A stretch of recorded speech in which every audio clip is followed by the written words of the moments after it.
the Starfleet life with the USS Dauntless.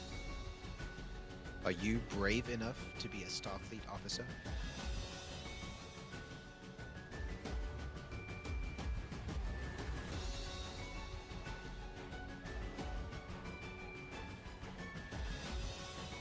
Do you have what it takes?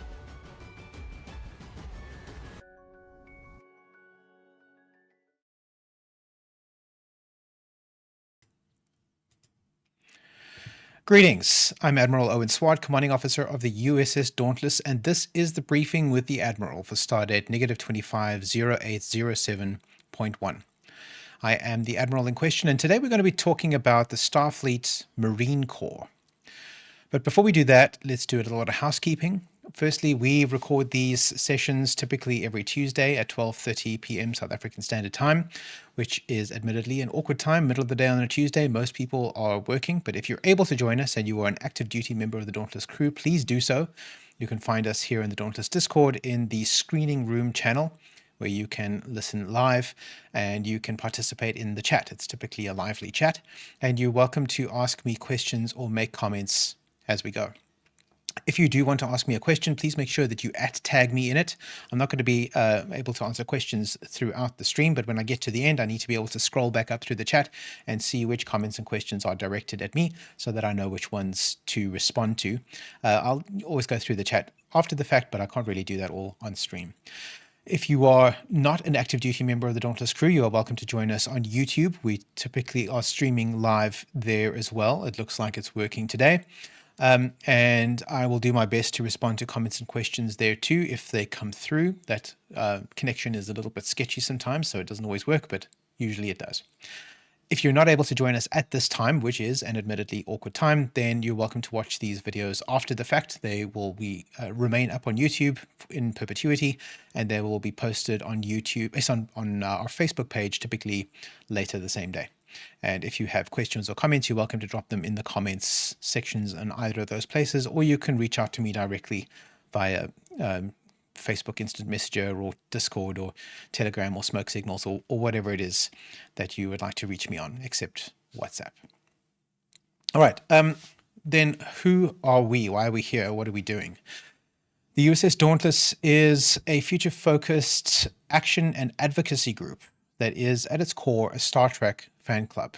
We appreciate Star Trek not only as entertainment, and it is certainly that, but we see it as a roadmap to an optimistic future.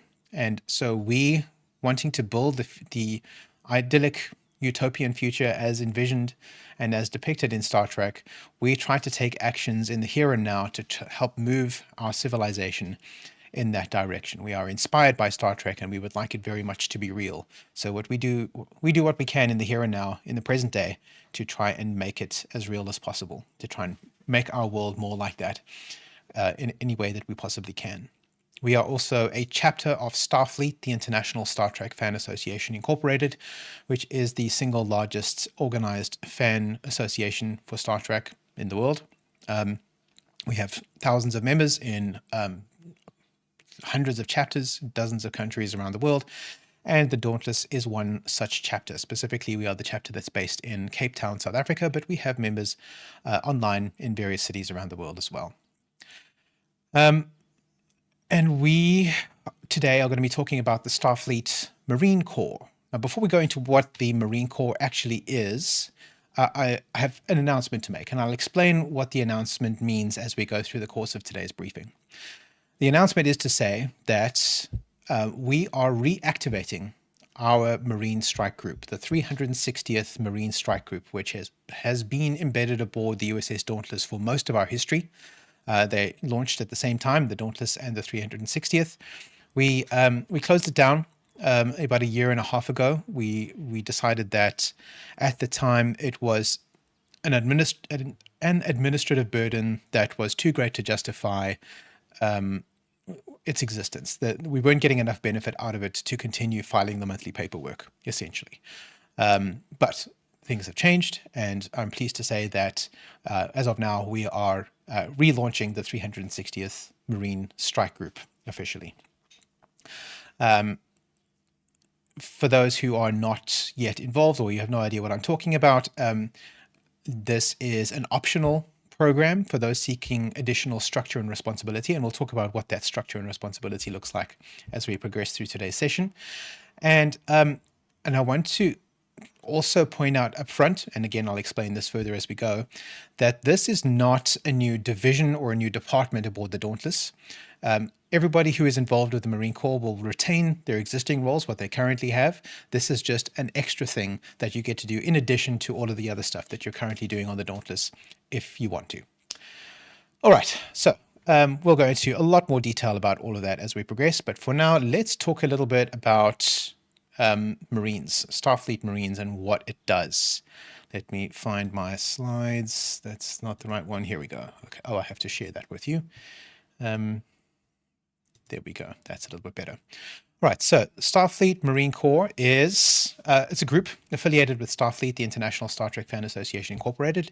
The SFMC is considered an office under the Director of Auxiliary Services. So it's one of a number of auxiliary services that exist within Starfleet International, including things like Starfleet Sciences, the Starfleet Diplomatic Corps, Starfleet's Corps of Engineers, Starfleet Special Operations. There's a handful of them. And they're very cool, and they all do different things, and they all have, the thing they all have in common is that they provide different things that members of the crew can do, as members of the organization of Starfleet International can do in order to enhance their fan experience through various different ways. SFMC is, I think, the oldest, certainly the largest of these auxiliaries, and it's been around for quite a long time. The exact way in which the organization fits into Starfleet International has also shifted over the years, but that's the model that is currently used, and I think this is probably going to stick for a while. Fictionally, I don't like that word. I'll explain why now. Fictionally, the SFMC is part of the ground forces that are rarely seen in the episodes, but are assumed to be part of the naval fleet of the United Federation of Planets. Oh, okay. No, I'm fine with the word fictional there. So we're talking about the fictional Starfleet Marine Corps. And here we're trying to contextualize where the idea came from for this notion of a Starfleet Marine Corps. There are a handful of examples in Star Trek canon in which Starfleet appears to have ground forces. So specifically during wartime, we initially saw them in the Dominion War. There were a number of land combat battles that were depicted on screen. And we also saw a few scenes more recently in the Klingon War, where what looks like a number of ground forces were recruited specifically for that combat role. Once the war is over, they were then invited to return to their previous lives. They served as soldiers specifically during wartime.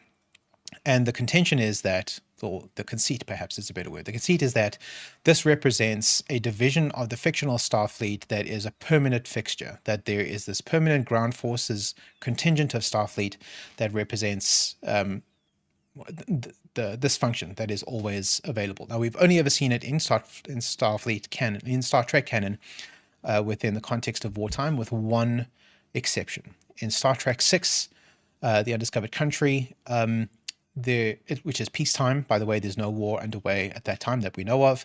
There is a senior briefing with the president of the United Federation of Planets and a number of high-ranking Starfleet personnel, and one of those members is referred to not as captain or as admiral, but as colonel, which is a ground forces rank. That's the only peacetime reference to anything resembling ground forces in Star Trek canon that I'm aware of. Most of the time it refers to peacetime. But I hear you say, what about the MACOs in Enterprise? The MACOs are not Marines. First of all, the MACOs, the Military Assault Command Operations, is an entirely separate agency and not part of Starfleet in that time. It's a military institution that is a completely separate wing of the United Earth government.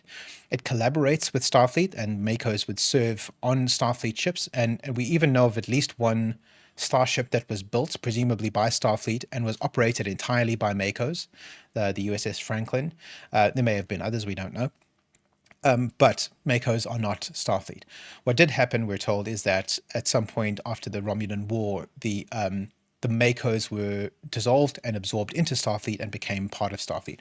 Whether or not that means that the MACOs then became the kernel of what would later, kernel, K-E-R-N-E-L, not C-O-L-O-N-E-L, became the kernel of what would later become the Starfleet Marine Corps, we don't know, because the term Starfleet Marine Corps is never mentioned in canon. As far as we know, that doesn't exist.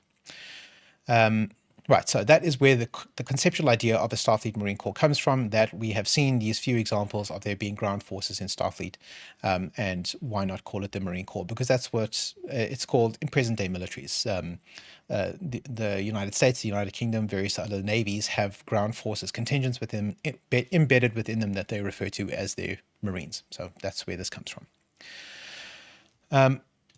Here in real Starfleet, in Starfleet International, it serves a different function. It's obviously not actual ground forces because we are not a fighting force. We're not a military organization. Although we derive a lot of our stylistic elements from military tradition, we ourselves are not military in any way whatsoever.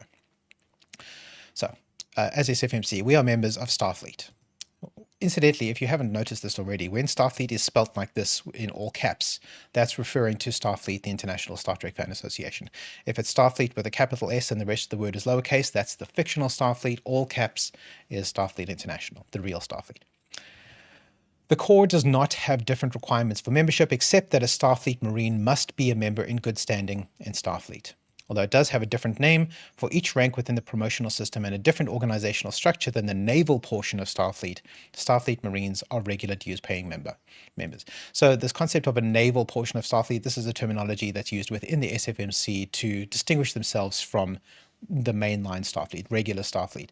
In reality, the Marine Corps is a minority of members within Starfleet. So we're not talking about two sort of divisions in equal standing. The SFMC is an auxiliary within the broader Starfleet. But that is one of the distinguishing characteristics of members of the Starfleet Marine Corps from regular Starfleet members, is that they use different ranks. So again, inspired by present-day military tradition, Starfleet uses ranks inspired by the United States Navy. But as the Marine Corps is a division of the United States Navy, and in Starfleet, the Starfleet Marine Corps is an auxiliary service within Starfleet. Both Marine Corps use ground forces ranks. So the same ranks that would be used by the Army, for instance, are used by the Marines. And so our SFMC borrows that tradition, and so he also uses ground forces ranks. So the rank structure is the same. There's the same number of enlisted, the same number of officer ranks, and the promotion criteria for all of it is the same. What is different is the name of the rank and the insignia. So what you wear on your collar is a different symbol. But other than that, it's the same. It gets a little confusing because some of the ranks have very similar names. For example, in Starfleet ranks, there is a lieutenant junior grade and a lieutenant. In the Marine Corps, you have a second lieutenant and a first lieutenant, and they are not the same. A first lieutenant in the Marine Corps is the same as a lieutenant junior grade in Starfleet. Confusing. There is also a Marine rank captain, which is not the same as captain in regular Starfleet. So Starfleet captain is up here, 06 or 07. A Marine captain is 03 down here. Very different. Typically it's the convention to refer to Marine captains as exactly that, Marine captain, as opposed to just captain, but strictly speaking, captain is the correct title for someone bearing that term. That is the kind of complexity that Marines have to deal with every day. But that is essentially the difference superficially between the two. One of the most notable differences is that Marines use ground forces ranks, everybody else uses naval ranks. There is a category of member who is what they call a Marine Reserve. So this is somebody who is day-to-day a member of Starfleet, the regular Starfleet, but is also affiliated with the Marine Corps sometimes. And most of our Marines on board the Dauntless fall into that category, myself included. So although I am a naval officer most of the time, again, using the SFMC naming convention, naval officer, I'm also able to participate in Marine activities because I'm affiliated with the Marine Corps. But because I'm naval most of the time, I use my naval rank insignia most of the time, but when I'm doing Marine activities, I would switch over and use my Marine rank name, so I'm an Admiral in regular Starfleet. In the Marines, I'm a General. Means the same thing effectively, it's just a different name for the same thing. So in different contexts, I have different titles. It's a slightly different organizational structure, so there are different reporting lines and different unit organizations, and we'll talk about that more as we go. But other than that, Starfleet Marines are just regular dues-paying Starfleet international members. There's no extra fee to be a Starfleet Marine. This is just something that you can opt into and participate with, in addition to your regular Starfleet membership. Some Starfleet members are Marine Reserves. Okay, this is what I was telling you about. These members who are active in the naval portion of Starfleet and with the ground forces area as well. Occasionally you may find a Starfleet Marine who is or was active military, but this is not a requirement to be in the Corps. I'm told that this was part of the major impetus for creating the SFMC to begin with, was people who were current service or former military who wanted to have a slightly more military style flavor to their Starfleet membership. And that's another aspect to what separates the SFMC from the rest of Starfleet, is that kind of military feeling to it. They're a little bit more formal about military protocol. For example, regular Starfleet doesn't have a salute, but the Marine Corps does. There are quite particular protocols about the use of forms of address like sir, when it's appropriate to do so, when it's not, that kind of thing. So more sort of disciplined military protocol in the Marine Corps as opposed to regular Starfleet. Starfleet Marine Corps is organized under the Marine Force Manual. So this is obviously the manual of membership for all Starfleet Marines. It's available for free here on the website. You can just go to the SFMC library. It's there. This publication has a multitude of information about the Corps, our rank system, awards and uniforms. The MFM is only available through either the knowledge base section of the SFMC site or the SFMC MTC, or that stands for Marine Training Center courses.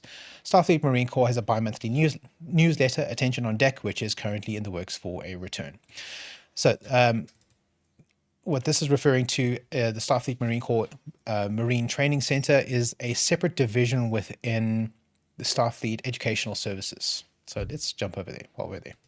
Starfleet Educational Services is Starfleet International's educational portal, and it consists of two main sections. You've got the Starfleet Fandom Academy, used to be just called Starfleet Academy, and then you have this area, the Marine Training Center. Now, there are far fewer courses in the Marine Training Center than there are in the Fandom Academy. Fandom Academy covers a wide variety of courses, from just general information to Star Trek trivia to fun and games to all kinds of cool things. Marine Training Center is much more focused on only topics that relate to the Marine Corps. Now, you can see it's broken up into three institutes, and in my opinion, the most useful and most interesting courses in the whole of Starfleet Educational Services exist here in the Institute of Marine Development. Let's open that in a new tab so I can come back to it. Here you can find, again, it's divided up into multiple colleges: the College of Leadership, College of Non-Commissioned Officers and Regular Officers, College of Professional Development, chef's kiss, beautiful content in there. College of Unit Officers, the Marine Unit Readiness Program, and the Marine Occupational Specialty Certification Program. So these are certifications that you can work towards by completing other courses, both during in the Marine Training Center and in the Fandom Academy. But these courses in these schools here are really, really useful, not only for your life in Starfleet, but for your life in general. There's so much stuff that relates to our Dauntless concept of mission readiness contained in these courses. Strongly, strongly recommended. And as always, these are available for free to anyone who is a Starfleet member. I don't think you even have to be a Marine to be able to access this portion of the Academy, but it doesn't hurt, right? These two schools are a little bit more contextual, conceptual. So this is where you learn about the theoretical underpinning of what would make a Starfleet Marine Corps. Some of it, you could even describe it as role play. I don't really think of it in those terms, but it's kind of imagining what a real life, what the fictional Starfleet Marine Corps might look like, filling in those blanks based on starting of what we saw on screen and then filling in what might be missing, what we might imagine being there. Interesting stuff. And there are rewards to be earned by completing a lot of courses in these schools. But in terms of real life utility, this is where you want to be, the Institute of Marine Development. Really, really quality stuff. What we do. Besides taking part in local, chapter, regional, and fleet-wide activities, Starfleet Marines occasionally hold their own separate activities. These can be anything from paintball or laser tag to fundraising events like Toys for Tots or blood drives. The SFMC has its own section in Starfleet Academy, which we've spoken about, called the Marine Training Center. Since much of the fictional aspects of the Corps revolve around the ground-based military, and courses offered are based around the various branches of duty within the SFMC. Examples of these are infantry, special operations, armor, and even mecha, so things like Battletech and Mech Warrior games, but in the Star Trek context. Some courses are based on leadership skills designed to help a strike group leader improve his ability to lead his group within the chapter's structure. That's what I was talking about, the Marine Development Institute. Fantastic stuff. Where we are. So wherever there is one Starfleet Marine, there is a strike group. So this is one of the key differences between the structure of Starfleet Regular and Starfleet Marine Corps. In regular Starfleet, in order to establish a chapter, you need to have a minimum of 10 active duty members, or 10 members in good standing, who are prepared to sign on to that chapter. And you need to maintain that minimum level of 10 members in order to retain your charter as a chapter of Starfleet. The Marine Corps also has something resembling a chapter structure. Their chapters are called strike groups, but the minimum requirement for a strike group is one Marine. As if you have one Marine and you are on a ship alone, even if you are the only Marine on that ship, you can create a Marine strike group. Even if you are an unassigned member, so you are a lone Marine who isn't even a member of a chapter in Starfleet International, which is a thing that people choose, you can create your own unit. What it would then just be called an expeditionary unit. So you can, if you wanted to, instead of being part of a starship in Starfleet International, you could leave your local chapter and you could create your own Marine chapter of just you, and then you can start building from there. You can start recruiting your friends into your own Marine chapter, your Marine Expeditionary Unit. And I've seen that done. It's to great effect. It's even used as an alternative that some people have if they feel like they don't have enough members to form their own chapter, but they would really like to have their own chapter. What they will do is switch to a Marine focus and then set up an expeditionary unit instead of a Starfleet chapter, while they slowly build up enough members over time to construct a fully chartered Starfleet chapter. It's a perfectly legitimate strategy. Starfleet Marine groups take on various forms, from the usual Marine Strike Group on an active chapter to Marine Expeditionary Unit on a chapter that has left Starfleet. Oh, see, yeah, this is another utility for it. So if your chapter decides to leave Starfleet, which is a thing that happens sometimes, you can continue to be a Starfleet member in good standing, and you can still have your Marine Expeditionary Unit on that independent chapter. Why not? You're welcome to do that if you like. Although you do have to continue to retain your active SFI membership. There are lots of MSGs across the fleet. Check the alert roster for one near you, or the name of the brigade or battalion CO in your state or region to contact for more information. Following is the list of the brigades in the SFMC and the geographic area they encompass. So a brigade is the next tier up in units organization. So you've got the Marine Strike Group or the Marine Expeditionary Unit, which is just a different version of an MSG.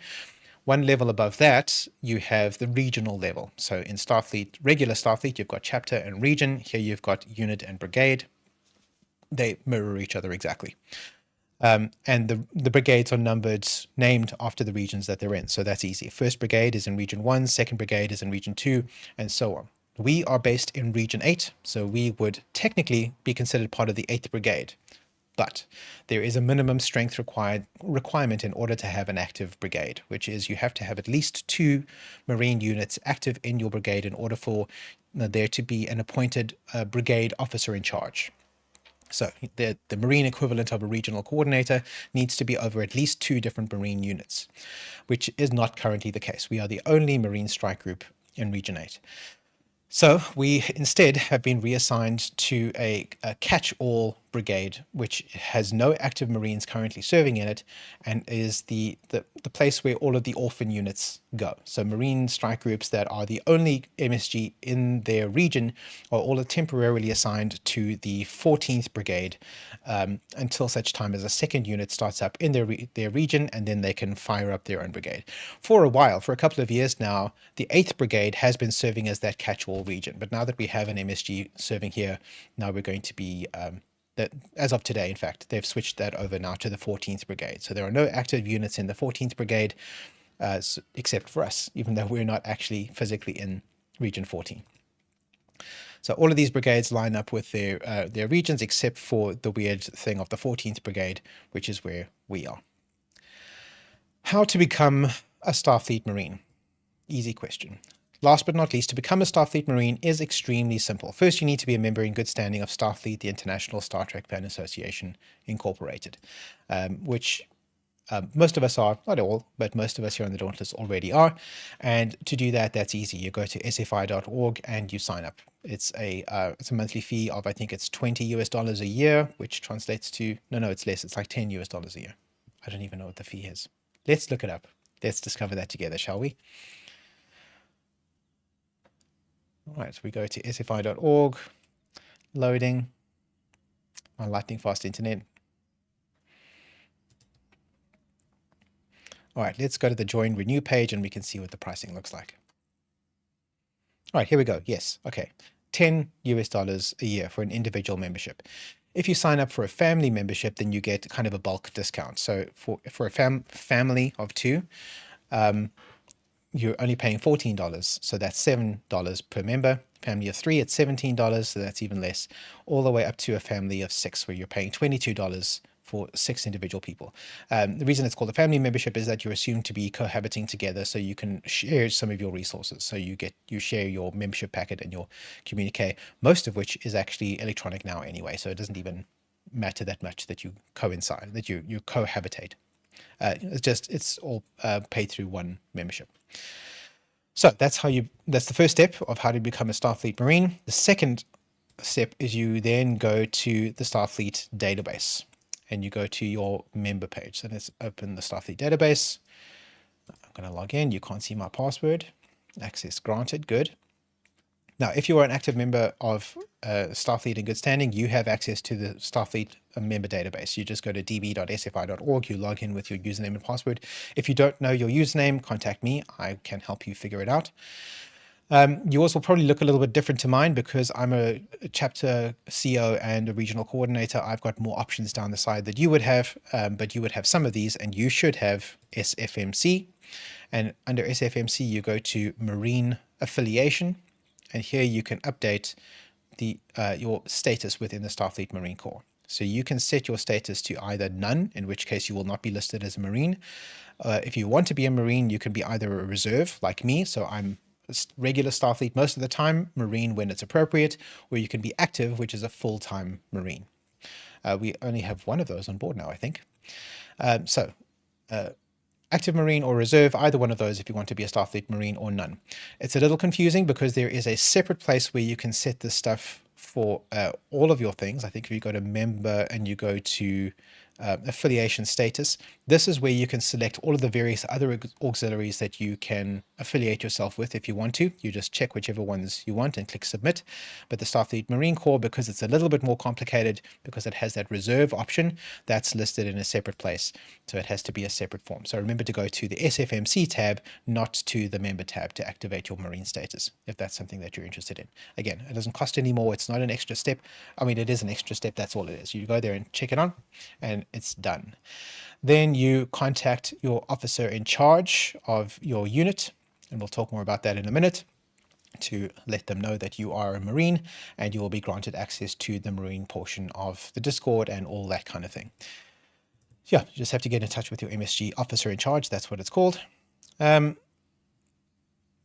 if you're unassigned, which if you're on the Dauntless, that's not the case, then you need to contact your brigade OIC, and they can help you get your Marine Expeditionary Unit set up.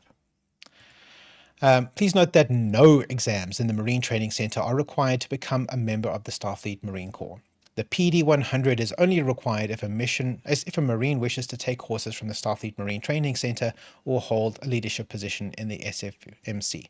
So the PD-100 is the first one you have to do at Starfleet Marine Training Center. That's here under Marine Institute of Marine Development, and you go to the College of Leadership. I think that's the one. No, it's not leadership. It's professional development. That's separate there. The PD-100 is the first one you should be doing. It's pure gold. It's probably the best course in the entire academy. We aboard the Dauntless have this as a requirement for every single one of our duty stations because it's very, very useful information. And it's essential for any leadership position within the Starfleet Marine Corps. And if you want to start taking more academies, more courses at the Starfleet Marine Corps Training Center, this is where you have to start. And then you can go from here to anywhere else you like. The only requirements to be a Starfleet Marine is that an individual be a member in good standing of Starfleet International Star Trek Fan Association Incorporated and has set their Marine affiliation in the database. That's it. Then you are a Marine. And if you are a member of the USS Dauntless, then you also get to be a member of the 360th Marine Strike Group, simply by doing those things. Easy. So let's talk a little bit more about our Marine Strike Group. So before we go into the description, I'd like to tell you a little bit more about the history of it. As I mentioned, the 360th MSG was founded with the Dauntless back in 2004. So it's been part of our institution almost the entire time, except for that gap of the last year and a half or so. For much of that time, we structured it in such a way that it was considered a department. So in the same way that we have command, operations, sciences, engineering, all of those different departments, the Marines was listed as a separate department. But it became clear that that really didn't suit us organizationally. It kind of didn't make any sense after a while. And so in reinstituting it, we're doing it differently this time. This time it is in much the same way that the Starfleet Marine Corps is an auxiliary of Starfleet International. The 360th is kind of an auxiliary to the Dauntless. It's currently the only one that we have. We're running it as if it was a project. So we have a number of projects on board that we've spoken about in previous briefings, things like the community outreach project or the daily devotional project, the various different projects under the responsibilities of various different officers on board. And we're running the Marine Strike Group as if it was one of those, but more structurally integrated into how things operate on the Dauntless. So let's read. The 360th Marine Strike Group, aka the Spirit Riders. Every Marine unit has a nickname like that, and Spirit Riders was the one that our founder, it was Colonel Kane, I think his name was back in the day. He chose Spirit Riders for us, and the name is stuck. Is a detachment of the Starfleet Marine Corps permanently stationed aboard the USS Dauntless. The 360th falls under the 14th Brigade of the Starfleet Marine Corps. So again, that's because we are an orphan unit, and that is where the orphan units go. The 14th Brigade is the Marine Orphanage. Spirit Riders are a group of Dauntless crew members who prefer a more formal, militaristic style of membership with their own system of ranks and different uniforms. This unit operates in parallel to the ship's normal functions and is designed for those who wish to take on an additional layer of engagement and responsibility while maintaining their regular positions and duties aboard the Dauntless. So, to be clear, this is not going to interfere with anybody's life aboard the Dauntless. Whatever it is that you're currently doing, having the Marines here is not going to take things away from you. It's just going to add extra things. The Marine Strike Group is not a separate department, and participation does not replace or override a crew member's standard duties. It exists to enhance the experience of members who are looking for additional structure, challenge, and professional development within the Starfleet framework. So if you want to become a Marine, that doesn't have to be a career choice for you aboard the Dauntless. You don't have to abandon your current department or your current duty station in order to do that. It's just an extra flag that goes on you that gives you access to extra features. That's all. It's not a replacement, it's additional. So let's talk about the structure and leadership. This is where the most significant changes will be taking place. Strike Group falls under the sponsorship of the Command Department and is led by two designated duty stations. So these are two new duty stations that we have created to facilitate the 360th Marine Strike Group. First one is the Officer in Charge, which is responsible for unit oversight, administration, and development, and reports to the commanding officer. Not only the commanding officer, reports to the CO, but also reports to the Brigade OIC, which of course currently is the 14th Brigade Officer in Charge, but hopefully someday before too long we'll be reporting to the 8th Brigade Officer in Charge, whoever that might be. It's a little confusing having those two different lines of reporting, but essentially what it needs to be done is as far as Dauntless specific activities are concerned, that report goes to the commanding officer. For Marine Corps activities, that report goes to the Brigade OIC. And if things apply to both, then that report goes to both. The SFMC has mandatory reporting requirements, just like Starfleet International has. The schedule is different and the form is different, but the concept is the same. They have to maintain that minimum level of reporting in order to retain their status as a Marine Strike Group. And it's the officer in charge's duty to ensure that that reporting happens. Second duty station we've created is the Deputy Officer in Charge, the DOIC. which assists the officer in charge in managing personnel, internal processes, and performance tracking. It's just the deputy. It's the backup. In case the officer in charge isn't able to fulfill their duties, the deputy is there to step in as needed. These duty stations are appointed positions within the Dauntless chain of command and are subject to all standard onboarding and performance review policies. So in other words, like all other duty stations, in order to occupy one of these positions, you need to go through the induction process. What is a little different about the officer in charge, and it has that in common with the Dauntless commanding officer and executive officer, is that the position is dictated to exist by another agency outside in General Starfleet, specifically here the Starfleet Marine Corps. And so we can't always necessarily wait for somebody to go all the way through induction in order to get to that position of officer in charge. And so we have, in collaboration with Starfleet International, we have recognized an acting officer in charge who will be filling that role on a temporary basis until whoever has made it through the induction process to become the full duty station officer in charge. And that acting officer in charge is, of course, Colonel Anya Hubert, who is our one full-time Marine on board, and a well-deserved position. Congratulations to Colonel Hubert on that. So that is an acting position, and hopefully someday soon we'll have a full-time officer in charge in that seat, whoever that might be. I'm not at liberty to divulge whether or not anybody is in the induction process because we have privacy around that.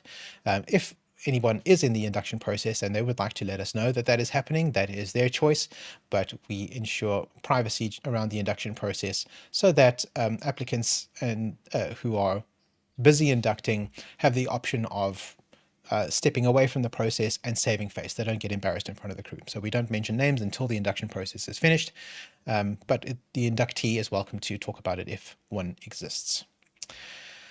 So again, membership requirements, we've covered this already. So in order to be assigned a Marine billet aboard the Dauntless, members must meet the following criteria. There must be an active duty member of the Dauntless crew, so this is not available to reserves, active duty personnel only. You must be a member in good standing of Starfleet International. So although it's possible to be a Dauntless member without being an SFI member, it is not possible to be a Starfleet Marine without being an SFI member in good standing.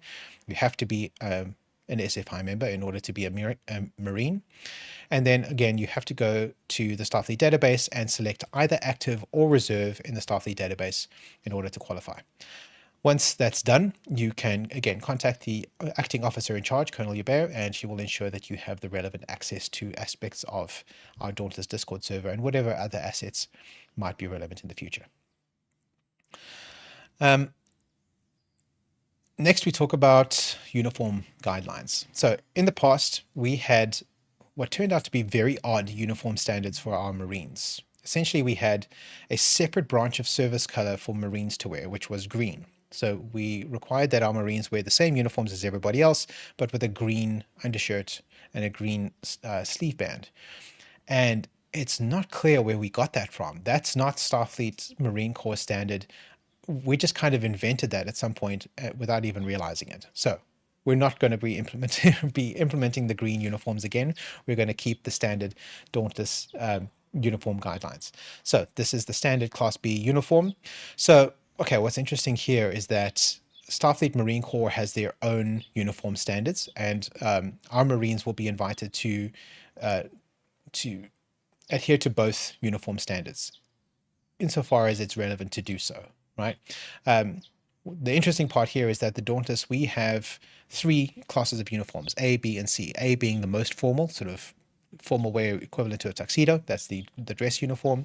Class B is your everyday duty wear. And Class C is kind of mission specific. The Marine Corps has a similar designation, but they have 4 tiers, A, B, C, and D. And they classify daily duty wear as Class C. And their Class C is basically the same as ours. There it is. It's the same basic outfit, the com badge, the styling, the branch of service colors, all of it is the same.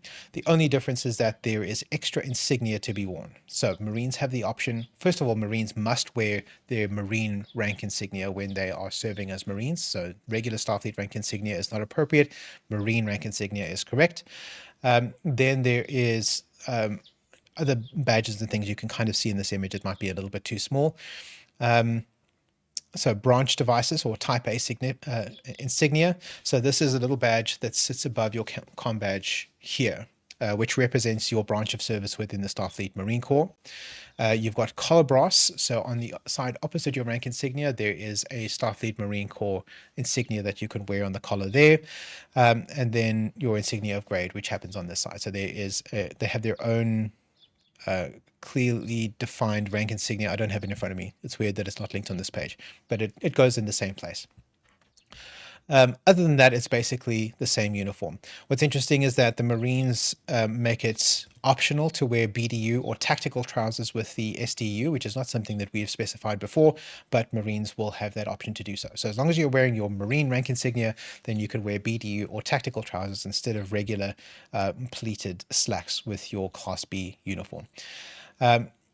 SFMC has a bunch of other uniform standards. You'll notice that in some of these other uniform standards here, like the original series uniform, for example, this is worn without a branch of service color. They wear a gray top. The same is true. Well, there's the feminine variant. There's the Star Trek Next Generation era version, also with no branch of service color. But our version, which is the 2375 uniform set, they describe it as being the DS9 Nemesis duty uniform, that retains the branch of service color. And we will be retaining those branch of service colors. So Marines will continue to serve in their existing departments wherever they happen to be on the ship. If you are a Marine serving in the command department, you'll continue to wear your red uniform. If you're working in science department, because Marines can be scientists too, or medics, they'll continue to wear blue. And Marines who are engineers or security guards or operations officers or communications people, they will continue to wear the gold in line with standard duty guidelines within the Dauntless, but with the option of adding their Marine insignia to that uniform when and if appropriate. Function and purpose, we've already kind of spoken about that. And we've also spoken about how to join. So that is essentially what we needed to cover about the Starfleet Marine Corps and its introduction to the USS Dauntless. So before I sign off, let's see if there are any questions or queries that have been addressed to me. Let's see. None in the chat. There we go. Fantastic. No questions. Everybody knows everything they need to know about the Starfleet Marine Corps. So congratulations again to Colonel Hubert on being our new acting officer in charge of the Starfleet Marine Corps. Very well deserved. And that just leaves me one last thing to say, which is to say that the uniform is the same, but the standard is higher. The Marine Corps isn't for everyone, just for those who want more. Thank you. That is all for today. You are dismissed. Swart out.